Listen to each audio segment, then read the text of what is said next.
Welcome back to The Look and Sound of Leadership, an ongoing series of executive coaching tips designed to help you be perceived in the workplace the way you want to be perceived. I'm Tom Henschel, your executive coach, and today we're talking about readiness in coaching. Daryl supported the decision I was making. We didn't know what Grace would think of it. I was withdrawing myself as the coach for one of Grace's direct reports, a lawyer named Sterling.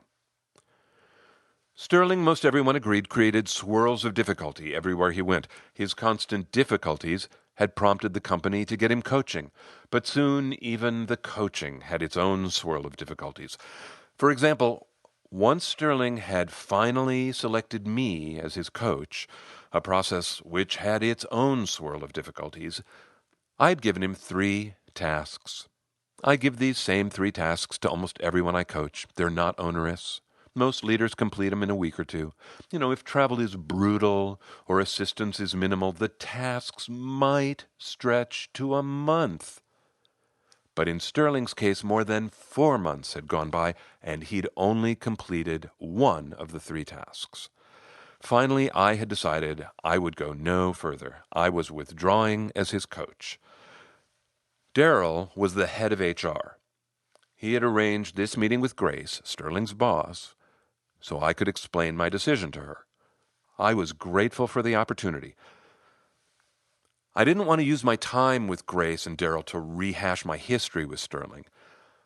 What I wanted was to discuss Sterling's readiness for coaching, or more precisely, what I perceived as his lack of readiness for coaching. The most helpful document that I had for discussing who is and who is not ready for coaching was deep in my archives. I pulled it out and I refreshed it for the occasion. Shortly after we all sat down together, I handed the document to both of them. It was only 1 page. It had 4 boxes on it. 2 boxes on top, 2 boxes on the bottom, forming one big square. Each box had a 1-word title with some defining questions within it. Above the 4 boxes was the headline, Readiness in Coaching. And beneath that it said, to be ready for coaching, look for leaders to display. And then there was the first box in the upper left, curiosity. Does the executive shift comfortably from leader to learner? Is the leader interested in the people around him, the systems around him, in himself? Then the top right, self-reflection. Does the executive have an established habit of thinking about herself? Is she familiar with her inner life? Bottom left, self-responsibility. Is the executive accountable? Is there a sense that her word is her contract? Bottom right, resilience. Does the executive have a sense of health? Despite life's 1,000 natural shocks, does he seem solid and stable?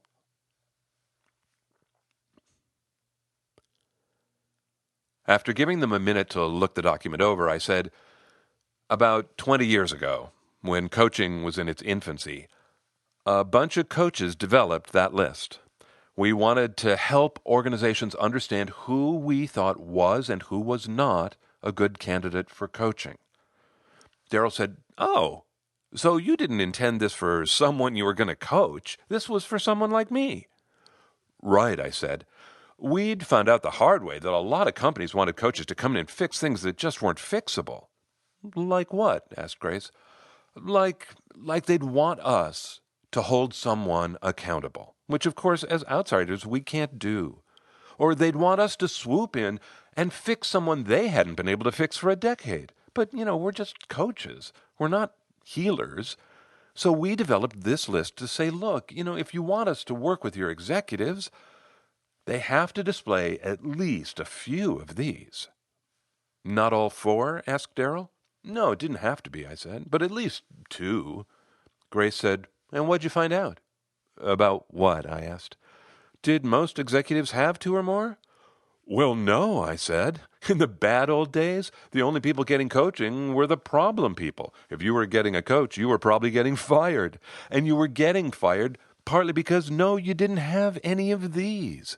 I lifted the page and gave it a little shake. We thought those people were uncoachable. I bet that still happens sometimes, Darrell said. Oh, but less and less, I said. Most of the time these days, coaching is for high performers. Grace cut in with an edge, but not Sterling. Darrell and I turned to look at her, but didn't speak. She said, "That's what you're saying. You're saying Sterling doesn't have even one of these traits." It was her turn to give the list a little shake. Grace stopped speaking and looked right at me. She was every bit the executive, throwing the ball to me, then sitting back to see what I would do with it. I was happy to speak. I was prepared to maintain a coach's confidentiality. I would not share with Grace or Darrell any specifics of any of my conversations with Sterling. But I would report behaviors, and I would report actions, and I would report as accurately as I could. "That's it exactly, Grace," I said. "I'm sorry to say that in all my dealings with Sterling, and I've had quite a lot at this point, I have not seen him display even one of these traits. I don't think he's ready for coaching." She took that in. Then she looked at the sheet again and said, "Could you teach some of these?" "Well, that's an interesting question," I said. "Can you teach someone to be curious?" "Sure," she said. "Why not? We've all been curious as kids." "I guess," I said, shaking my head doubtfully, "but I think curiosity will be hard for Sterling. Over every exchange I had with him, I don't think he's asked me more than 2 or 3 questions. He's just not curious. Not about the coaching, not about me, not about things that are going to impact him. Curiosity is just not in his nature." She said, "You're right. He doesn't ask questions, does he? I think I've seen that as a sign of competence." "And it might be, Grace," I said. "One of the most amazingly competent leaders I've ever coached was practically devoid of curiosity. He wasn't the warmest or fuzziest guy you've ever met, but he was terrific. I mean, he did not need much coaching, and he wasn't curious. Maybe that's how Sterling is." She said, "But you don't think so." "No," I said, "I don't." Going to the next item on the list, she said, "How would you ever know if Sterling was self-reflective?" I said, "You'd hear it in his language. People who are self-reflective ask themselves certain questions. Why did something happen? Or what did something mean? Or how did I contribute to that outcome?" And then they talk about those thoughts. Those thoughts are self-reflective. Grace leaned forward like she was drawn. "I have been talking about that with one of my daughters. She is so reactive, and I keep telling her, 'Look, I'm not looking for any specific answer. I just want to know you're thinking about yourself.'" "How old is she?" Darrell asked. 12, Grace answered. "Oh, well, what do you expect?" he laughed. "No, but she's never been reflective," Grace said, "and I think that's important." "Why?" I asked. "I think the only way we can really get better is through reflection. And she is so smart. This girl could do anything she sets her mind to, but not if she doesn't learn to reflect a little. And at least that's my opinion." Putting his fingers on 2 boxes, self-reflection and self-responsibility, Darrell asked, "Do you think these 2 are connected?" "In what way?" Grace asked. "Well, could you ever really become self-responsible if you're not self-reflective?" With some passion, I said, "Oh, I have worked with plenty of leaders who have an enormous sense of self-responsibility. They hold themselves to a very high standard. But, oh my, they are so not reflective. They do not think about themselves." Darrell chuckled. "Yeah, you're right. I know people like that." "Do you give homework?" Grace asked. "Sometimes," I answered. "Why do you ask?" "A friend of mine got coaching and he talked about the homework his coach gave him, and I was thinking, that guy is super responsible. I'm willing to bet he got his homework done just like he gets everything else done." I nodded and said, A self-responsible leader makes life easier for everyone, don't you think? I mean, if I can really trust you to do what you say you're going to do, even if it's just replying to my email, life gets so much easier, doesn't it? Grace said, "That's one I think people would agree on about me. I am pretty damn responsible." "But you think Sterling isn't." Not in my experience, Grace," I said. "When Sterling and I had agreements, he rarely kept them. I did not see much self-responsibility in him." Grace pointed her pen to the final box, resiliency. She said, "Doesn't resiliency just come with maturity? I had this young woman in my office almost all of last year, and she was all in a tizzy because the word vicious had shown up in her 360-degree feedback report. I mean, she just couldn't let it go. And I thought, oh, kiddo, get over it. I promise, when you're older, you're going to see this as a nothing burger." I said, I don't link resiliency to maturity. I know plenty of young people who are amazingly resilient, and I know a lot of grown-ups who I don't think are resilient at all. "How are you defining resilience?" she asked. "Well, I think the same way you are," I answered. "Resilience is determined by how fast you bounce back to the middle of the road when something knocks you off course."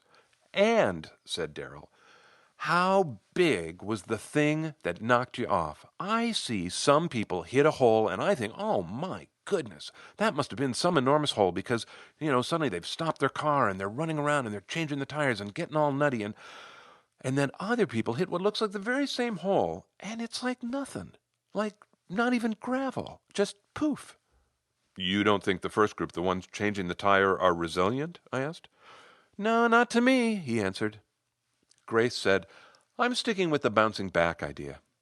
And then, lifting the page, she said, "I'm not certain if Sterling has these or not, but you don't think he does." "I'm afraid I don't," I said. "Then I won't push you," she said. "I know you've done good work here with others, so I'm going to trust your judgment. But I think I'm going to find him another coach. I'd like to give him another chance." I assured Grace that was fine with me. But I suspected, and time proved me right, that Sterling was just not ready for coaching. When a leader doesn't have even one of those 4 criteria, it's hard for him to achieve the look and sound of leadership. So, why is readiness in coaching important? Because it's a way to measure what you want in leaders. Now, I gave you 4 words: curiosity, self-reflection, self-responsibility, and resilience. Now, are those the only 4 words? No, of course, absolutely not. I want to tell you the evolution of those words as a way of showing you how not sacred they are. 20-some years ago, there really was a group of groundbreaking coaches, and we gathered together to talk about things like what made a leader uncoachable. Now, you just heard me place myself at that table, and I am so grateful that I was at that table. But I want to tell you, it was a bit like the Sesame Street game. One of these things is not like another. Everyone else at the table was a PhD psychologist or a clinical therapist, and then there was me, a television actor with a Bachelor of Fine Arts from Juilliard. I was so lucky to be at that table, but there I was, and that group grew into Corporate Coaching International, an executive development firm that was thought up and brought to life by Lois Frankel, just as she was becoming an international best-selling author. It was an amazing time. But here's what I want you to know. We really did develop a list just like that. But it didn't have 4 words on it. It had 8. And none of the words were the same as the 4 you heard here today. I mean, now, does that mean that the list of 8 attributes isn't good? Quite the contrary. I actually think it's very good. In fact, it is so good, I have an episode about it. I did it 10 years ago. It's called Who's Coachable? It's in the archive. And that has the list of 8 items on it. But when I knew that I wanted to write about coachability now, 8 items just felt too unwieldy, and I didn't want to cut the list in half, so I was completely willing to come up with new words, 'cause the words themselves aren't sacred, but I wanted to come up with really good words, and that's not an easy task. The question I found myself asking was this: what traits, in their absence, make someone uncoachable? It's a tough question, right? It's like a double negative. But As luck would have it, I had dinner with my friend and colleague Pam Earhart, and Pam is the current managing partner at Corporate Coaching International, in addition to being part of my mastermind group and being a dear friend. So I asked Pam over dinner what traits she thought in their absence make a leader uncoachable. And what you heard here today is a direct outgrowth of that conversation with Pam. So you have Pam to thank for a lot of what you heard here today. Why am I telling you this evolution? Because there's no one right answer to the question, what makes someone ready for coaching? This is important because what you're really asking, when you ask that question, what you're really asking is what makes someone ready for advancement? What makes someone ready for leadership? And you're also asking what's the minimum we can expect from those people? It's like setting a baseline. Hey, if you want to advance, display these traits. So in today's episode, I gave you 4 words you can use. Great, help yourself. Or you can use the list of 8 that we generated way back then. Who's coachable? Go get it. Or you could probably look into your performance review formatting to find words that work for you. It doesn't matter where you find the words. The words aren't what's sacred. What's important is that you name the traits you think set the baseline for leadership. Once you name them, you can begin to make them appear. If you talk about things enough, they appear. So it doesn't matter if you're leading a group of 4 or a company of 4,000. Find your words that define leadership and start using them. That is one of the points in this episode. There's another point, too. It addresses the question, what do we do when there's someone like Sterling? I have a story to tell you about that, and I love this story. But first, I want to finish off my thanks for the month. Pam Earhart gets a giant thank you from me. Thank you, Pam, for all your ideas and your friendship. Thanks also go out this month to the people who posted reviews online. Taking a moment to post those reviews makes so much difference to this podcast. Thank you, truly. This month, thanks go out to, here in the U.S., Steve Lawn and Miss Aya. From Australia, Nickspiration, and from Canada, Fresh Reviewer. Thank you all. Now, what do we do about someone like Sterling? Do you know a movie called The Miracle Worker? Before it was a movie, it was a play on Broadway. It's about Helen Keller when she was a girl. Now, I don't know what the name Helen Keller sparks in you, but when I was a boy, she was famous. I would see pictures of her in Life magazine next to kings and queens or presidents. Or there'd be a picture of her lecturing somewhere. And all of this was a big deal because Helen Keller was deaf and blind. And she was born in the late 1800s when no one knew what to do with someone like her. So she began her life as a feral, untamable child. Now here's the story I wanted to tell you about this. In the movie, there's a scene where the Keller family is sitting down to their dinner. It's the late 1800s. It's all very civilized. There's china plates and real silverware and glassware. And suddenly, here comes blind and deaf Helen, and she wants food. But she's blind and deaf, and nobody helps her. So she's banging around the table, and she's grabbing food with her hands. She's turning plates over and spilling things, and the family pretends it's not happening. Until a woman named Annie Sullivan shows up and says, that's not okay. And the battle to drag Helen into awareness begins. And by the way, in the movie, it is a battle. Oh, these 2 actresses really go after each other. You can tell that fight hurt. But at the end of the fight, Helen's transformation has begun. So why am I talking about the miracle worker? Because there are times, I think, when people like Sterling are banging around like that deaf-blind child. They don't know what they're doing, and the people around them act like the Keller family. They pretend it's not happening. But what I'm saying is no. Be Annie Sullivan. Step up. Tame those behaviors. And one thing that will help you tame the behaviors is to have a model, words that you use repeatedly. Naming the behaviors you want helps to tame the behaviors you don't want. So that's my story. Here's a different idea that was buried in this episode, but oh my goodness, it is terribly important to me. I want to be sure to address this.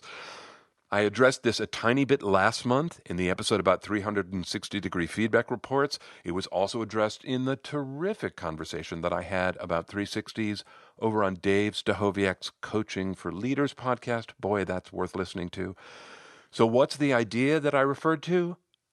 Confidentiality. As it relates to 360s, I feel strongly that the 360 report is confidential to the receiver. As it relates to this episode, I think about the conversation I had with Daryl and Grace, and I can imagine that some listeners might be horrified. They might be going, oh my gosh, Tom, you just threw Sterling under the bus with his boss and the head of HR. I want to address that issue because that is not how I see it. This issue of confidentiality is not taken lightly by any coach. It is one of the core ethical issues for the International Coach Federation. They address and define confidentiality quite specifically, and I believe, in my exchange with Daryl and Grace, I upheld confidentiality. And I had already talked about confidentiality with Sterling, and I told Sterling the exact same thing that I had told Daryl and Grace. I don't discuss the specifics of our conversations, but I will feel free to speak about behaviors and actions. And I hope that you heard me trying to report my experience in a way that honored my agreement of confidentiality. Another thing that I hope you heard in this episode is that it's possible to name behaviors or to name the absence of the behaviors simply and directly. I was trying to speak to Grace simply and directly. If you want to see the Readiness and Coaching PDF, you can download it from the online version of this episode. There's links embedded in there. You can hit the contact button, and when you do, say hi and ask for it. I'll be happy to send you the PDF. You would do all that on the Essential Communications website, essentialcomm.com. It's essentialcomm with 2 M's.com. Oh, and when you're on the site, don't forget, you can go into the archive and get the Who's Coachable episode, and that has the 8-item list on it. When you're in the archive, there are 19 different filters that you can use to slice and dice the archive. This episode was actually hard to categorize. I ended up putting 5 different filters on it. 2 of them were leadership and management skills. When you're in the archive, 4 other episodes you might listen to, in addition to Who's Coachable, are leading teams, managing disruptive executives, managing performance, up or out, and resolving conflict. And by the way, thank you for letting me know that you like hearing that list. Every now and then I get a little self-conscious about that list, but then you say, no, I like it, and so I go on. And speaking of being in touch with you, you have heard me talk in recent months about the listener survey that's coming your way. Well, all these privacy issues that have cropped up in the world recently have resulted in some regulations in the European Union. And those regulations would affect our listeners here on the survey, and we want to hear from everyone. So this whole data capture issue has just slowed us down. Interesting times. That's it for me. Until next time, I'm Tom Henschel. Thanks so much for listening.